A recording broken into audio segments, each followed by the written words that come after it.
Good morning, students. We are learning chapter 5 Anita and the Honeybees in EVS. In our previous classes, we had completed some part of this story. Today, we'll move beyond this. Our heading for today is staying in school. Today, we will understand what has been given under this heading. Let's start.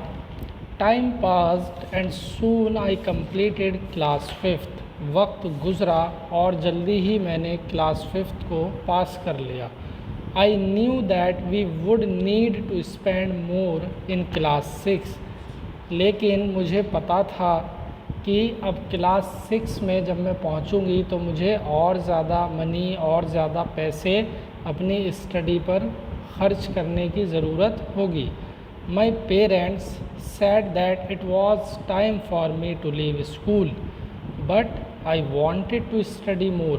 मेरे parents ने मुझसे कहा अब वक्त हो गया है तुम्हारे स्कूल छोड़ने का, अब स्कूल छोड़ दो क्योंकि हम फ़ीस अफोर्ड नहीं कर पाएंगे. पर मैं और ज़्यादा स्टडी करना चाहती थी और ज़्यादा पढ़ना चाहती थी. I found a way to do this. तो मैंने एक रास्ता निकाला ऐसा करने का. क्या रास्ता निकाला उसने? I started to teach younger children. From the money that I got I was able to continue my own studies. मैंने शुरू किया बच्चों को पढ़ाना, छोटे बच्चों को पढ़ाना, और उनको पढ़ा कर जो पैसे मुझे मिलते थे उससे मैंने अपनी स्टडी को कंटिन्यू किया. उन पैसों को मैंने अपने स्कूल की ज़रूरतें पूरी करने में, अपनी फ़ीस सबमिट कराने में इस्तेमाल किया, यूज़ किया.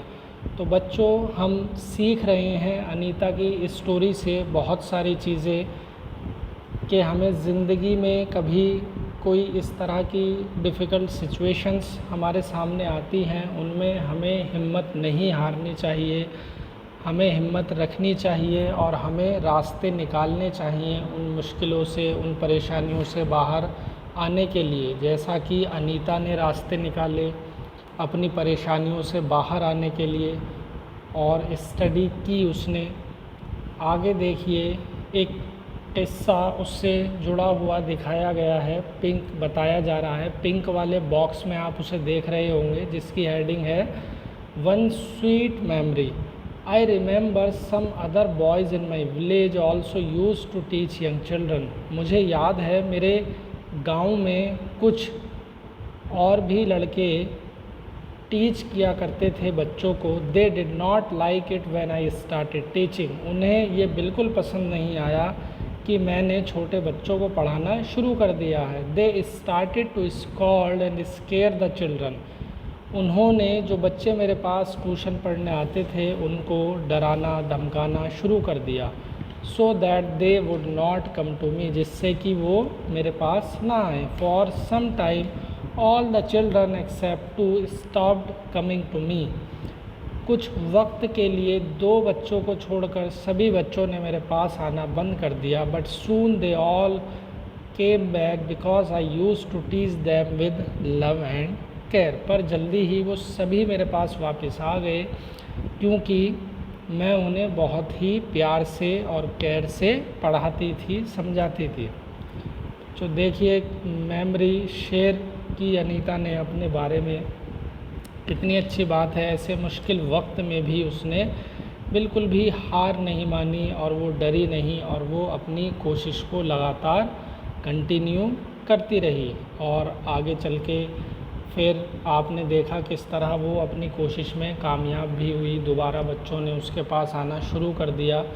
तो लगातार अनीता की लाइफ से, अनीता की स्टोरी से, अनीता के बारे में, अनीता से रिलेटेड जो भी बातें हमें पता चल रही हैं, हम सीख रहे हैं. हमें सभी बातों से ये पता चल रहा है कि हमें किसी भी मुश्किल सिचुएशन में, किसी भी डिफ़िकल्ट सिचुएशन में हार नहीं माननी चाहिए और अपनी कोशिश को कंटिन्यू रखना चाहिए. देखिए, कुछ बातें दी गई हैं आगे. Let's talk. Do you know someone who wanted to study but could not do so? Talk about them in the class. एक एक्टिविटी दी गई है क्लास में करने के लिए। क्या आप किसी ऐसे को जानते हैं जो स्टडी करना चाहता हो पर ना कर सका हो? तो आप अगर किसी ऐसे को जानते हैं अपने घर में उसके बारे में डिस्कस कीजिएगा, क्योंकि क्लास में भी ये एक्टिविटी नहीं हो सकती है। इसके बाद दिया गया है every child has a right to free education up to class 8। Do you think that all children are able to study up to class 8? Discuss. हर बच्चे को ये अधिकार है कि वो क्लास 8 तक फ्री एजुकेशन प्राप्त करे, उसे फ्री एजुकेशन मिले। क्या आपको ये लगता है कि सभी बच्चे क्लास 8 तक फ्री एजुकेशन प्राप्त करते हैं, या उन्हें फ्री एजुकेशन मिलती है, या वो क्लास 8 तक सभी बच्चे अपनी एजुकेशन को कंप्लीट कर पाते हैं? और do you know what is RT act 2009? RT act के बारे में हम जब से चैप्टर शुरू हुआ है तब से ही पढ़ रहे हैं। तो देखिए, RT एक्ट से जुड़ा हुआ एक पॉइंट यहाँ दिया गया है।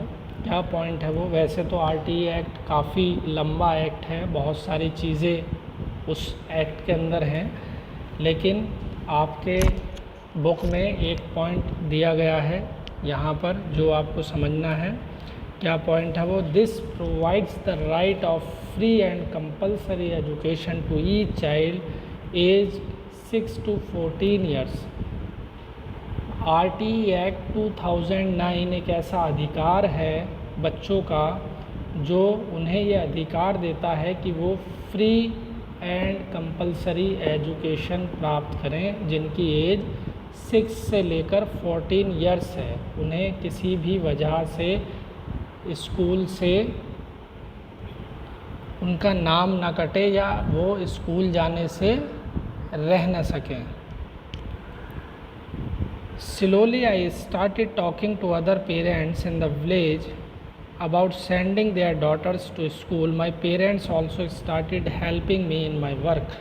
My mother used to do all the housework so that I could get more time to study. धीरे धीरे मैंने विलेज के, गांव के और भी पेरेंट्स से बात करना शुरू किया। मेरे पेरेंट्स ने भी मेरी इसमें हेल्प की और गांव के दूसरे पेरेंट्स ने भी अपनी लड़कियों को स्कूल में भेजना शुरू किया। एक सीक्रेट भी शेयर किया है अनीता ने यहाँ अपना। I learn how to ride a motorcycle. I did not tell anyone. I fell down and got hurt many times but I was happy. कि उसने मोटरसाइकिल भी चलाना सीखा जिसके बारे में किसी को पता नहीं था। तो बच्चों, EVS में आज की जो आपकी क्लास है उस क्लास में आज हम अनीता के बारे में इतनी ही बातें समझेंगे।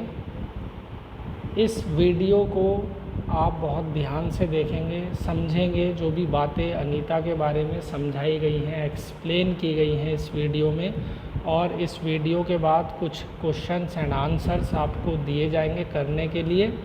उन क्वेश्चंस एंड आंसर्स को आप अपनी नोटबुक में कर लेंगे। तो थैंक यू बच्चों, आज के लिए बस इतना ही। That's it.